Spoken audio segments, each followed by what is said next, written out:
આમોદનગર તથા આસપાસના ગ્રામ્ય વિસ્તારોને બહેનો અને યુવતીઓને સ્વરોજગાર અને આત્મનિર્ભર બનાવવા માટે બચ્ચો કા ઘર આમોદ સંચાલિત મહેફૂઝા ઝેડ હકીમ સિલાઈ ક્લાસનો પ્રમાણપત્ર વિતરણ સમારોહ ઉત્સાહભેર અને ગૌરવસભર વાતાવરણમાં યોજાયો હતો। કાર્યક્રમની શરૂઆત તિલાવતે કુરાનથી કરવામાં આવી હતી। ત્યારબાદ ફૂલવર્ષા દ્વારા તાલીમ પૂર્ણ કરનાર વિદ્યાર્થીનીઓનું સન્માન કરવામાં આવ્યું હતું। આ પ્રસંગે સિલાઈ તાલીમ સફળતાપૂર્વક પૂર્ણ કરનારા 88 વિદ્યાર્થીનીઓની સિલાઈ ક્લાસ તેમજ 23 વિદ્યાર્થીનીઓની મહેંદી ક્લાસના પ્રમાણપત્રો અર્પણ કરવામાં આવ્યા હતા। પ્રમાણપત્ર સ્વીકારતી વેળાએ બહેનો અને યુવતીઓના ચહેરા પર આત્મવિશ્વાસ, સંતોષ અને સફળતાની ઝલક સ્પષ્ટ જોવા મળી હતી। આ તાલીમ તેમના માટે માત્ર પ્રમાણપત્ર નહીં પરંતુ ભવિષ્યમાં રોજગાર તરફ આગળ વધવાનો માર્ગ બની હોવાનું પણ જણાવ્યું હતું।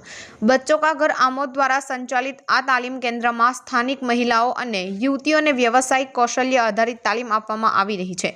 સંસ્થાના મુતમહિમ બશીર રાણા સાહેબે પોતાના સંબોધનમાં જણાવ્યું હતું કે સમાજની બહેનોને પગભર બનવાનો સંસ્થાનો મુખ્ય હેતુ છે અને આવનારા સમયમાં પણ આવા તાલીમલક્ષી કાર્યક્રમોનું વધુ વિસ્તૃત રૂપે શરૂ કરવામાં આવશે। કાર્યક્રમમાં મુખ્ય અતિથિ તરીકે ઉપસ્થિત નગરપાલિકાના પ્રમુખ જલ્પાબેન પટેલે જણાવ્યું હતું કે સરકારની સ્કિલ ઇન્ડિયા યોજના અંતર્ગત મહિલાઓને કૌશલ્ય તાલીમ આપી આત્મનિર્ભર બનાવવાનો ઉદ્દેશ છે અને બચ્ચો કા ઘર આમોદ આ દિશામાં પ્રશંસનીય કામગીરી કરી રહ્યું છે। કાર્યક્રમના પ્રમુખ તરીકે યુકેથી પધારેલા મુમતાઝબેને બહેનોને પ્રેરણા આપતા જણાવ્યું હતું કે દીકરી આગળ વધે ત્યારે માત્ર તે જ નહીં પરંતુ આખું પરિવાર અને સમાજ પ્રગતિ કરે છે અને પોતાના હુનર પર વિશ્વાસ રાખી સતત મહેનત કરવાથી સફળતા ચોક્કસ મળે છે। આ પ્રસંગે સંસ્થાના સેક્રેટરી ઇબ્રાહીમભાઈ પટેલ, મૌલાના ઈસુફ ભડકોદરા, મૌલાના સઈદ દેવલા સાહેબ સહિત બચ્ચો કા ઘર આમોદનો સમગ્ર સ્ટાફ અને આગેવાનો ઉપસ્થિત રહ્યા હતા। સમગ્ર કાર્યક્રમ શિસ્તબદ્ધ, શાંતિપૂર્ણ અને આનંદમય વાતાવરણમાં સફળતાપૂર્વક સંપન્ન થયો હતો। અંતે મહેમાનો તથા પ્રમાણપત્ર પ્રાપ્ત કરનાર વિદ્યાર્થીઓને આઈસ્ક્રીમ પીરસી આત્મીય રીતે વિદાય આપવામાં આવી હતી। આ પ્રમાણપત્ર વિતરણ સમારોહ મહિલા સશક્તિકરણ અને સ્વરોજગારીની દિશામાં એક નોંધપાત્ર અને પ્રેરણાદાયક પહેલ તરીકે નોંધાયો હતો। બચ્ચો કા ઘર આમોદ સંચાલિત સિવણ ક્લાસ અને મહેંદી ક્લાસ ચલાવવામાં આવે છે।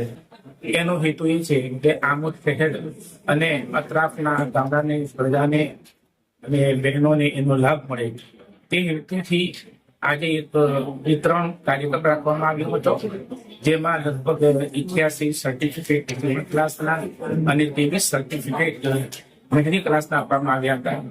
આ અમારા સમારંભની અંદર આમોદ નગરપાલિકાના પ્રમુખ સાહેબ મોહતરમા જલ્પાબેન પટેલ સાહેબા તથા પ્રમુખ તરીકે યુકેથી પધારેલ મુમતાઝબેન અને તેમના સાથીઓ હાજર રહ્યા હતા। એ તમામનો દિલથી આભાર માનું છું।